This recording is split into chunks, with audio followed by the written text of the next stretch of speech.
বন্ধুরা, welcome to cooking with ইচ্ছে। আজ আমি আপনাদের সাথে ঘরোয়া স্বাদে একটা দারুণ একটু অন্যরকম মাশরুমের রেসিপি শেয়ার করব।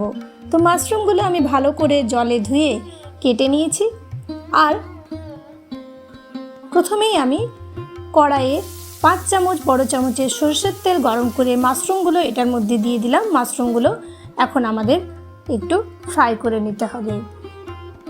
শ্যালো ফ্রাই, বেশি ফ্রাই করার দরকার নেই, কিন্তু মাশরুম থেকে প্রচুর জল রিলিজ করবে, তাই কম আঁচে এটাকে আমি এখন 5 মিনিটের জন্য রেখে দেব।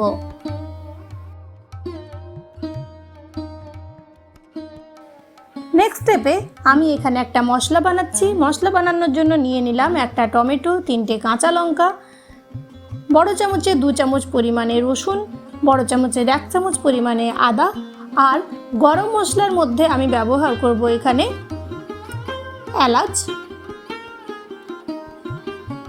দারচিনি আর গোলমরিচ।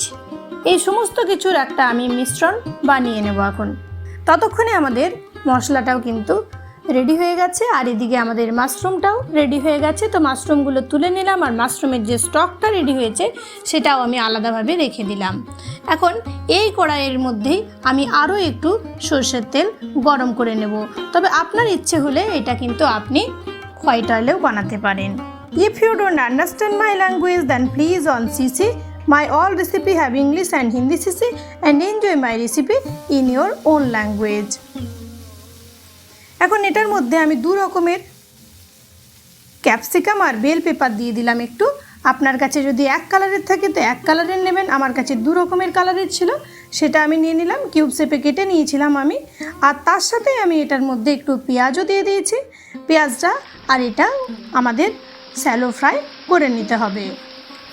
अगर मेरी भाषा आपको समझ में नहीं आ रहा है तो प्लीज़ स्क्रीन के राइट साइड देखिए सीसी लिखा हुआ है, उसको टच कीजिएगा तो मेरी भाषा आपको समझ में आ जाएगी। এটাও আমাদের শ্যালো ফ্রাই হয়ে গেছিল।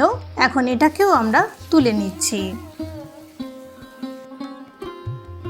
এটাও বেশি ফ্রাই করার আমাদের দরকার নেই।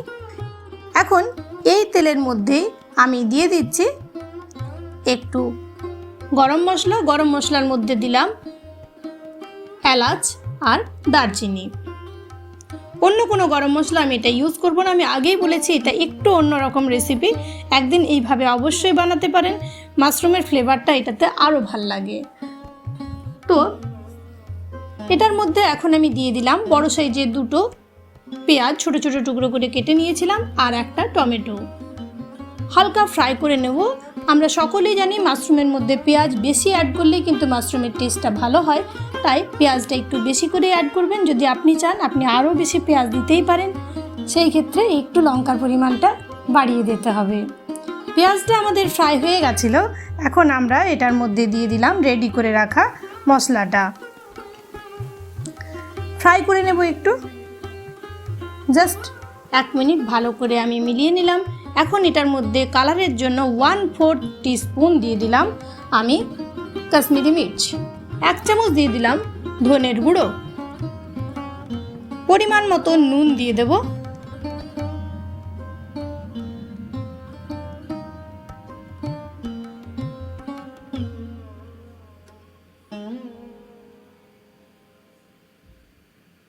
ভালো করে মশলাটা আমি কষিয়ে নিচ্ছি। সেজন্য কম আঁচে মশলাটাকে আমাদের কষাতে হবে যাতে নিচে না মশলা ধরে যায়, তাই আঁচটা অবশ্যই এই পর্যায়ে কম করে দিতে হবে। জাস্ট কালারের জন্য একটু আমি দিয়ে দিলাম হলুদ, বেশি কালার এটার মধ্যে দরকার নেই, এটা অটোমেটিকলি একটা দারুণ কালার চলে আসবে।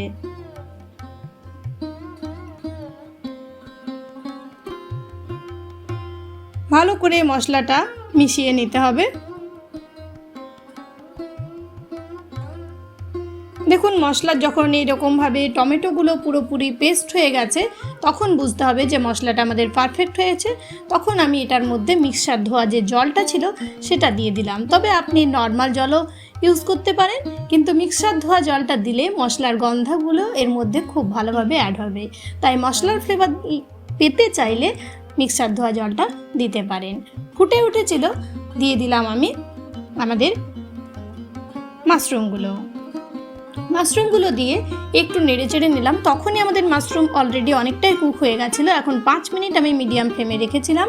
5 মিনিট পরে দিয়ে দিলাম আমাদের যে ক্যাপসিকাম আর পেঁয়াজটা ফ্রাই করে রেখেছিলাম সেটা, আর আমাদের মাশরুমের স্টকটা।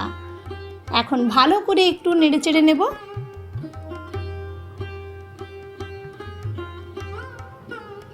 তারপর এটাকে 5 মিনিট জাস্ট ঢেকে রাখবো মিডিয়াম ফ্লেমে, কেননা ক্যাপসিকামটা অলরেডি ফ্রাই আছে। বেশি ফ্রাই করলে কিন্তু ক্যাপসিকামের ক্রাঞ্চিনেসটা নষ্ট হয়ে যাবে, তখন খেতে ভালো লাগবে না। জাস্ট একেবারে রেডি হয়ে গেল। রেসিপি ভালো লাগলে একটা লাইক দেবেন, কমেন্ট করে জানাবেন। চ্যানেলে প্রথম দর্শক বন্ধু হলে প্লিজ ফুল ভিডিওটাকে ওয়াচ করে চ্যানেলটাকে সাবস্ক্রাইব করতে ভুলবেন না যেন। আর এমনই নতুন নতুন রেসিপি পেতে সাথে থাকুন, পাশে থাকুন।